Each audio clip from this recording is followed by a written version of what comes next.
Welcome back.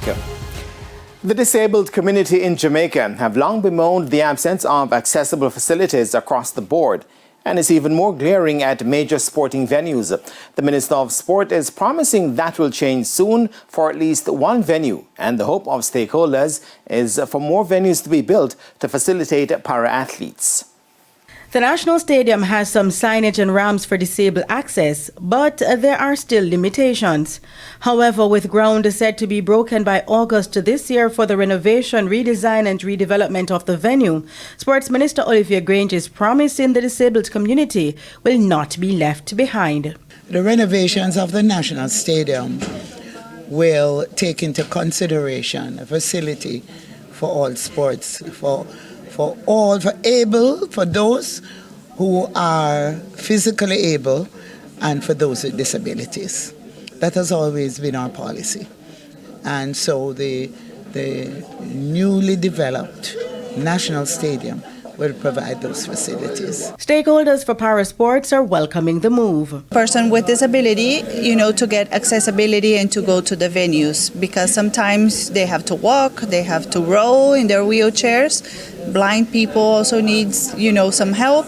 So the idea is to have or to build sports facilities for everyone. Accessibility is very vital in terms of infrastructure development and also in terms of social development. We have had the fortune of having the International Paralympic Committee sanction qualifying track and field events for many years in Jamaica. A lot of Caribbean countries, of course, come here to participate in the qualifying meet. But we can do better, of course. Meanwhile, more venues are needed to facilitate parasports in the island, and the president of the International Paralympic Committee, Andrew Parsons, says it will take a collaborative effort. Because we talk about infrastructure here, we're talking about stadiums, training centers, possible pools or indoor arenas.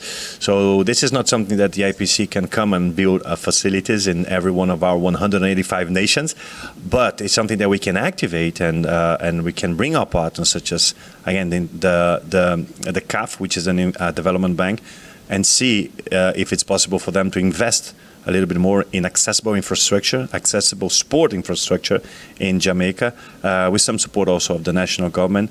It is to be noted that the Disabilities Act that was approved in 2014 came into effect in 2022 with the aim to safeguard and enhance the welfare of persons with disabilities. However, Samud says more laws may be needed going forward for sustainability.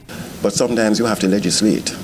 Sometimes the legislation framework has to be such that it enjoins persons, particularly in building codes, particularly in accessibility to their buildings, to ensure that things are in place. So we're looking at the legal framework, which is also very essential, because it is in that context that you're going to realize the strategic objectives. They were speaking at a press conference at the Ministry of Sport on Wednesday.